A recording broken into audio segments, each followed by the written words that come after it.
Hello and welcome to another episode of eBay Scavengers. This is episode number 53. eBay on the road. We are really on the road because we are actually on a train right now going from Prague to Amsterdam. So excuse the train noises. That's right. eBay has paid for a sleeper car from Prague to Amsterdam. So it's overnight nice. Sleeper. So we're having like a little sleepover bunk beds in a train. So what's happening this week with our store? Well, this week we were in Prague working our other kind of job that we do. And like we said before, eBay allows us to pick and choose the kind of work we do. We do computer work, so it was a good job that we enjoyed. It was a little stressful, but that was okay. But now we're having a little bit of a vacay. And so we just want to be clear, though, that during this week of working another job, we kept our store open. So we're actually away for 6 weeks. So this was the first week we've been here, so that was week 6. And people were still buying things. We were selling an average of 2 to 4 things a day. We're making about $100 a day, which is not, which is low for us. But the fact that these people are going to wait 5 to 6 weeks before we get home to ship their packages is amazing. And like Mikey and Winnie said last week, they do what we do. We have a banner up, and we actually made a homemade banner for our eBay store that tells people very clearly that we're away. The eBay store is officially on vacation. And then when they buy something, as soon as we can, we send them a note saying we're on vacation. It'll get shipped on November 1st. And if you want your money back, tell us. And I think so far, we actually had 3 people tell us they wanted their money back. So it's about 3 out of 30. So that's about 10%, right? And our experience has been the closer we get to coming home, the more we'll probably sell. So now we're in the week where they'll have to wait 5 weeks before they get something. I assume we'll sell about the same amount, but each week we get closer. Right. It won't be as big of a deal. And it's good because we tell people right away. Some people don't say anything. Some people say, thanks for telling me. And then there's the other people who say, I just can't wait that long. Right. And then some people fine. Just don't say anything. They buy it, they paid for it, we send them a note, and we don't hear from them. Right. And, what normally happens is, once November 1st starts coming around, we'll start getting some messages like, hey, didn't I buy something from you? Yeah. And then it's remind them, and they'll be, oh, yeah, that's right. Right. And I think this happens for sellers like us because we sell one-of-a-kind kind of antique-y things, or sell old or sell shoes that are good shoes, but we sell them for a really good deal, so people are willing to wait. So unless they need them for a trip right away, usually they're like, okay, no problem. You know? Like we had a guy buy a tool from us, and it would have been a nice sale because it was like $100, but he wanted his money back because he was like, I need this because I'm working on a project. Right, and so that makes sense. But he was good, and I think he even gave us good feedback. So yes, so that's the positive part of it. If you just work with people and you're like, yep, no problem. Yep. It's no big deal. So I guess we just want to share this with other eBayers, all of you scavengers, that eBay is a great way. You don't have to turn your store off when you're on vacation. We are, though, very conscientious while we're traveling. So we're always on our phone. Yeah. When we have a Wi-Fi. And we're answering questions, taking offers, and sending those notes. Yeah, I send the notes right away. Right when I see that something sold, I send it. Right. Pronto. The other thing is, and we've known this for a while, but we just want to share this with you. So we have a PayPal card, like a PayPal. It's a debit card. Right. That's what is it? A MasterCard? Yeah, it's a MasterCard. So PayPal basically allows you, I think it's only if you have a business account, but if you're doing eBay, you probably have a business account, and you can get a debit card where you pay for stuff and it comes right out of your PayPal account. You don't have to transfer funds to your regular checking account. I love it. I use it all the time. I pay for all my merchandise unless it's a yard sale. Through the card. And now that we're in Europe, they take credit cards everywhere. Yeah. So we buy our meals on this PayPal card. Yeah, it's been fine. Take money out of the ATM and it spits back into whatever, it's money that the Well, it translates it. Yeah, right, exactly. Well, yeah, and that's the other thing. You can use it as like a credit card type thing, but it's also like an ATM card, so you can take cash out for yard sales and stuff like that. Right. So we love it, and I don't know if we specifically mentioned that in the podcast about accounting, but it's a great way to keep track of your accounting. But I think, though, when we're traveling overseas, it's like this, it becomes very clear to me how cool it is, because we're making money. That money goes into our account. We obviously aren't going to spend all that money just in case we have to do its returns, but you know, that money is real. And it's real there, money, and we're able to use it. And you know, I'm hoping we make $3,000 or more this whole month that we're gone. Right. So that's obviously the positive part of keeping your store on while you're on vacation. Is you know, you will have a couple people who you have to give money back, but you're still making that income that you can spend. You know. Right. The other thing is, one issue we've had, though, is that, you know, we're on this trip, we're here for a while, and we've talked about this, it's before, as far as its returns and bad feedback goes, it comes in waves, and we just happened to hit, like... That wave right as we were coming here. We got a couple of negative feedbacks that we've had to deal with the best we can, and then we also had 4 or 5 people wanting their money back, or it's wanting to return it and stuff, right? Yeah, and so the issue is, and Mikey's talked about this before, is, you know, you ship out a bunch of stuff right before you leave, and inevitably, if you're hitting that wave, people are going to say, oh, I need to return this, and you're not home. Lucky for us, we have house sitters, so they can tell us when certain packages get there, but we also ask people, please put tracking on the packages when you return them so we know that it gets returned, and then we'll give you a refund right away. Right. And one guy seemed especially irate because the shoes didn't fit him, even though it had the size and we measure it. He was just an irate customer. We actually just gave him his money back. We didn't even wait for the package to get to our house. We were just like, here it is. I mean, part of the reason was the tracking got stuck in his hometown, and we were just like, you know what, we're not going to fight with this guy.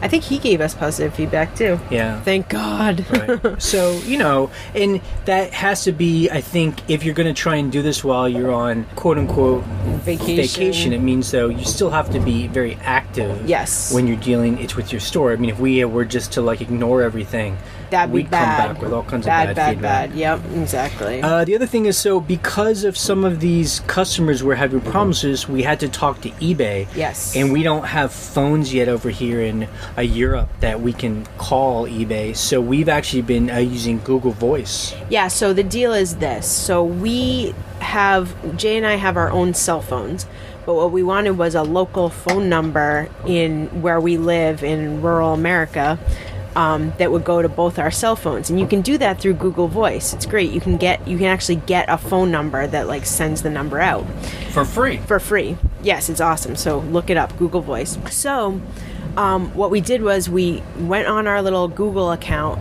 and I was like, okay, I'm ready to pay for this phone call through Google or Skype or whatever, but it was actually free. We were in the Czech Republic, and I was like, I just have to call eBay. And it was actually a free call because Google recognizes that you have a U.S. number. So it was great. I talked to eBay for like 10 minutes just trying to figure out an issue with one of our customers who was a global shipping customer. He was mad because he didn't get his item yet, even though it was marked delivered in France. Something weird with French Post. I don't know what their deal is, but so they worked it out. I hope. He hasn't written anything. So yeah, I mean, they basically said because it was shipped through global shipping, we were only as responsible to get it to Kentucky, and then from there, they take it from there. Now, that's not to say we blew them off, because I think it's not appropriate to do that, and they wouldn't buy from you again. But we said we would call eBay for him, which we did. Yep.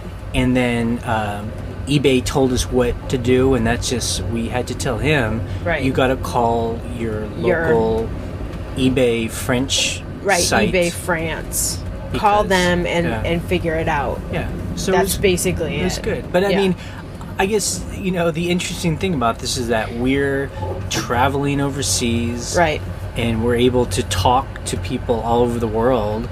Right.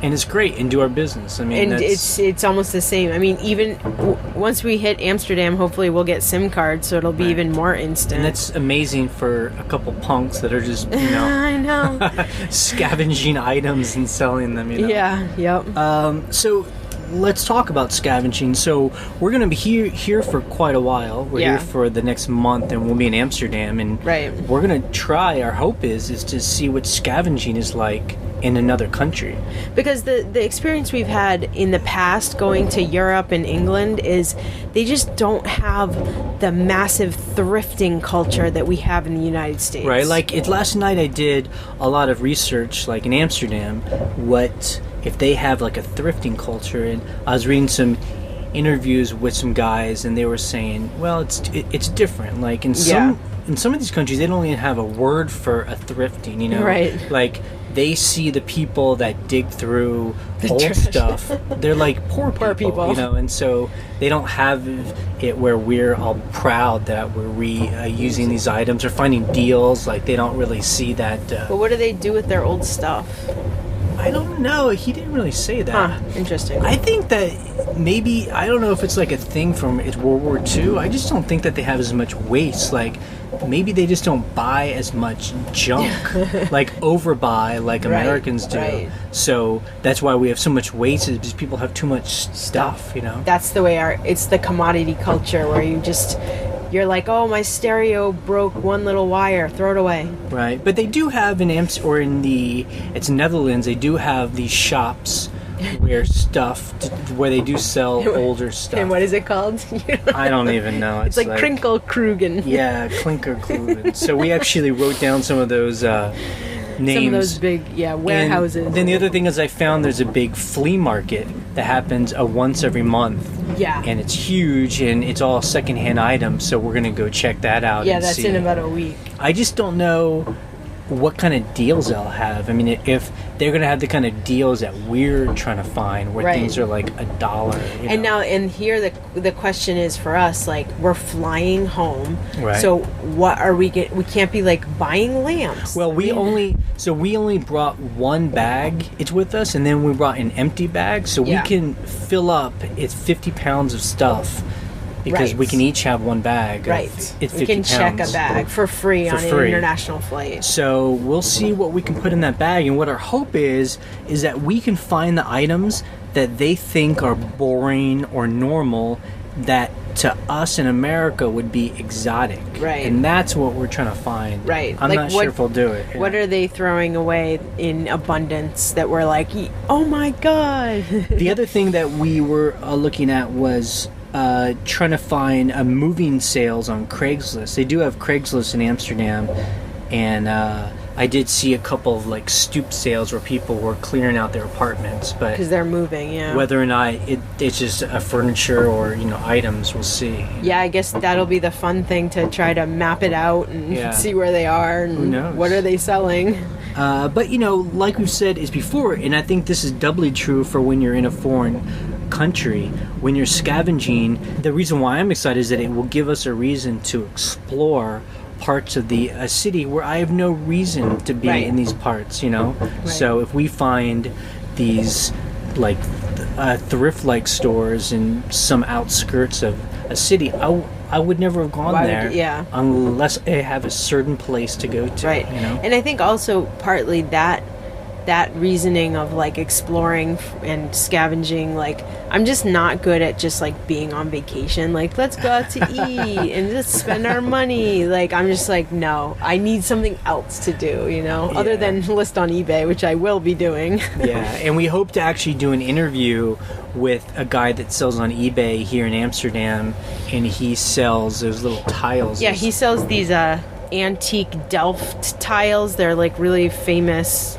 this area in the Netherlands called Delft, where they would paint these tiles. Just Google it, you'll find it. But he sells real antique, like from the 1700s, these tiles. Sells them for a lot of money. Sells them for a lot of money, and he does sell a lot on eBay. I mean, I see him posting all the time. So we're going to try and contact him and see if he'll talk to a couple punks who have a microphone and want to talk to us. So. Fellow eBay sellers. Right. So the last thing is something we noticed while we were in Prague was that American workwear like Dickies and Carhartt were like a fashion brand. Like they had their own stores in downtown Prague and everything. So it's just a good thing to look for like vintage kind of like rockabilly Americana. Well, I mean, we've said this before. Yeah. The Carhartt jackets that we find in our thrift stores that come off the backs of some redneck that thinks his jacket's too dirty. We always buy those,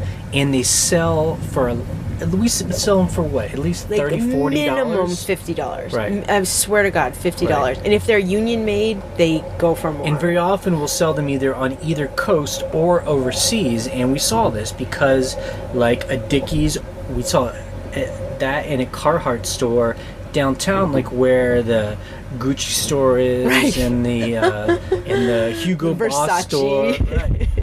It's like it's this strange, it's fashion, and we know this because I mean we grew up like that. Right. I mean, it's like I like to wear a workwear too, but it seems like it's even become like fancier. chic in a way. Right. But like I mean you see those shirts, those kind of like gas station attendant shirts. Right. Like you laugh at that, but seriously, like I remember in high school that was like the coolest thing for like the skaters to wear. And we saw those shirts in this store, a window where it even had it's like a name tag that had a name tag. Right. I mean that's like in where we live, you find that stuff all the time. So it's good to see that. Yeah, overseas, that's exotic to them.